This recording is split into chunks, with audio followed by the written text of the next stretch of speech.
Assalamualaikum warahmatullahi wabarakatuh. Jadi di video kali ini aku mau bahas salah satu ulama Nusantara yang bernama Syekh Abdus Samad Al-Palembang. Jadi Syekh Abdus Samad ini berasal dari Palembang, Sumatera Selatan. Beliau lahir pada tahun 1704 dan wafat pada tahun 1789. Walaupun berasal dari Indonesia, beliau dikenal sampai ke luar negeri loh, yaitu khususnya di Mekah.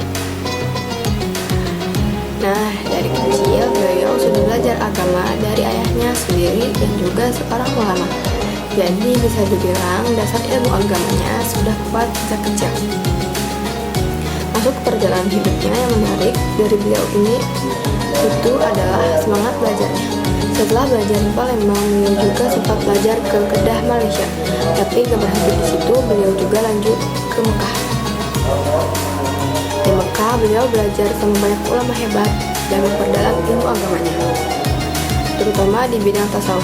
Tasawuf itu sendiri adalah ilmu yang membahas tentang bagaimana cara kita membersihkan hati dan mendekatkan diri kepada Allah. Selain belajar, beliau juga menulis beberapa karya penting. Yang pertama itu ada kitab Hidayatus Salikin yang membahas tentang dasar-dasar tasawuf. Jadi isinya lebih ke bagaimana cara kita memperbaiki diri, membersihkan hati, dan mendekatkan diri kepada Allah dalam kehidupan sehari-hari. Bahasanya juga cukup mudah dipahami, jadi cocok untuk dipelajari bagi pemula. Kitab yang kedua yaitu kitab Siyarus Salikin. Kalau yang ini isinya lebih dalam. Kitab ini membahas perjalanan spiritual seorang muslim, mulai dari cara mengendalikan nafsu, meningkatkan keimanan, sampai mencapai akhlak yang lebih baik.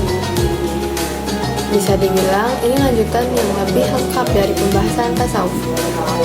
Jadi dari kedua karya ini kita bisa lihat kalau Syekh Abdus Samad sangat fokus dalam mengajarkan tentang pentingnya akhlak dan kedekatan diri dengan Allah.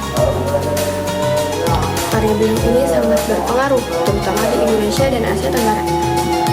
Bahkan masih dipelajari sampai saat ini. Dari kisah beliau ini, ada beberapa pelajaran yang bisa kita ambil. Yang pertama, kita harus punya semangat tinggi menuntut ilmu.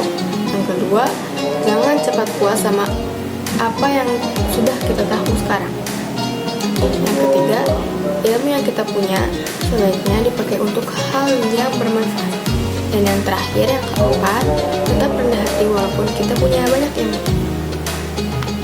Jadi sebagai pelajar, kita bisa banget mencontoh semangat beliau dalam belajar dan terus berkembang menjadi lebih baik. Mungkin cukup sekian yang saya sampaikan di video kali ini. Kurang lebih mohon maaf. Wassalamualaikum warahmatullahi wabarakatuh.